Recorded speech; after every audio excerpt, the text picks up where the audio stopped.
Одно из крупных восстаний в 1916 году в Житсу известно как Каркаринское восстание.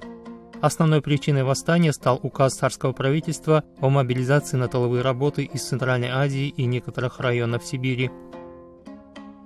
Согласно указу, на тыловые работы должны были призвать мужчин в возрасте от 19 до 43 лет. Но, киргизы, не забывайте, я так же легко могу взять вас силой, как я... В том числе из Житесуйской области 87 тысяч человек. Это послужило поводом к восстанию, лозунгом которого стали слова «Бала өлгенче, шал өлсін», что в переводе с казахского означает «Пусть погибнут старики, нежели погибнут дети».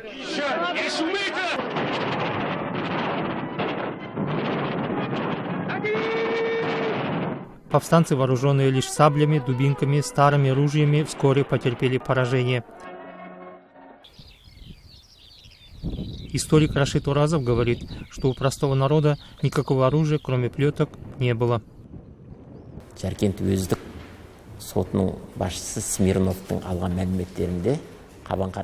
В сведениях, полученных главой суда Жаркентского уезда Смирновым, пишется, что во время встречи в доме Узака в Аманкарагае был револьвер.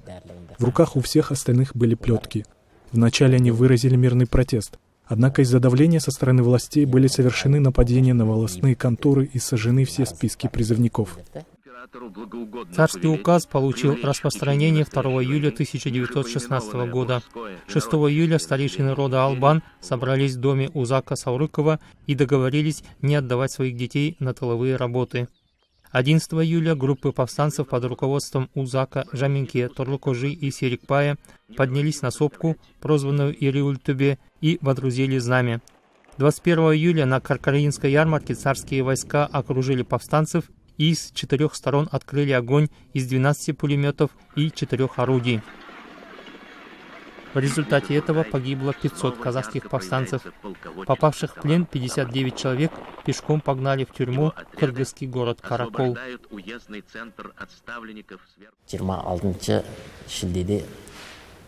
26 июля их пешком погнали с Каркаринской ярмарки в тюрьму в Каракол, где они находились в заточении без суда и следствия до 12 августа. Начальник каракольской тюрьмы Хромых 12 августа получил специальный приказ от военного губернатора Житсуйской области Фельдбаума об уничтожении повстанцев.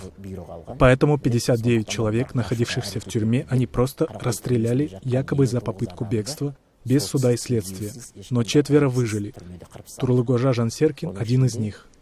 В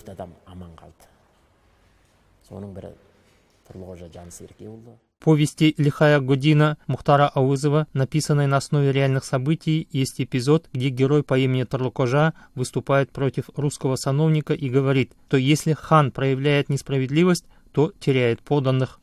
Это был Торлукожа, оставшийся в живых после кровавого побоища в тюрьме в Караколе.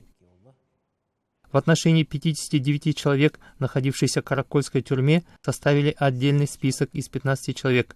Они были приговорены к расстрелу. Торлукожа Жансеркин значился в этом списке самым первым. Ситкерим Аль-Кожа, правнук Торлукожи Жансеркина, проживает в селе Берлик, близ Алматы. В их семье на протяжении многих лет не рассказывали о том, что являются потомками человека, который сражался против царского правительства. Сегодня они внимательно следят за любой информацией о своем предке.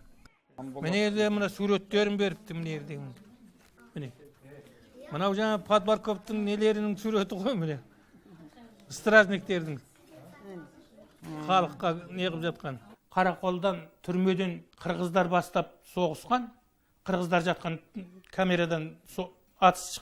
В тюрьме в Караколе они подняли бунт во главе с кыргызами. Когда открыли огонь по камере, в которой сидели казахи, помог человек по имени Бегдаир. Он был крепким, сильным человеком. Он схватился за дуло, оружие и спас многих от пуль. Дверь выбили пинками. Так написано со слов нашего прадеда Турлыгожи.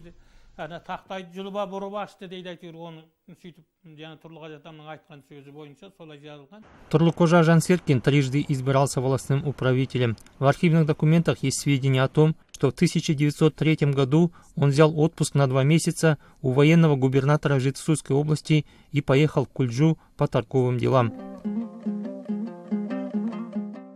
Он занимался не только управленческими делами, но и торговлей, ездил в Россию. Просматривая архивные документы, мы наткнулись на 2 разных сведения о судьбе Турлукожи после восстания. 1916 жылы 31 тамызда Жетісу әскери губернатор Фольбаумге жолдаған рапортында В рапорте на имя военного губернатора области Фельдбаума от 31 августа 1916 года говорилось, что Турлукожа также умер в тюрьме. Но когда стало известно, что он остался жив, в Жаркентский карательный отряд поступил приказ срочно арестовать его. Из тюрьмы Турлукожа бежал сначала в свой родной Нарынкол, в свою волость, и оттуда через пост Уртенсай ушел в Китай.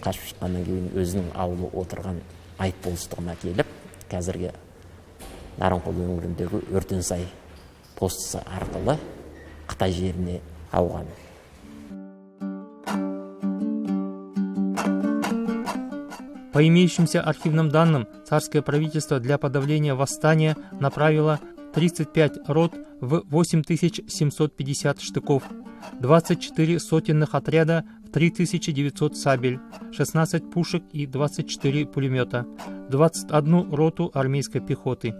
Попавшие в плен были расстреляны. Кто успел, спешно откочевал в Китай. Деятель движения Алаш-Орда Мухамеджан Тынышпаев в газете «Казах» писал, что казахи из Жетысу и кыргызы, всего около 300 тысяч человек, бежали в Китай. На границе их не пускали китайские войска.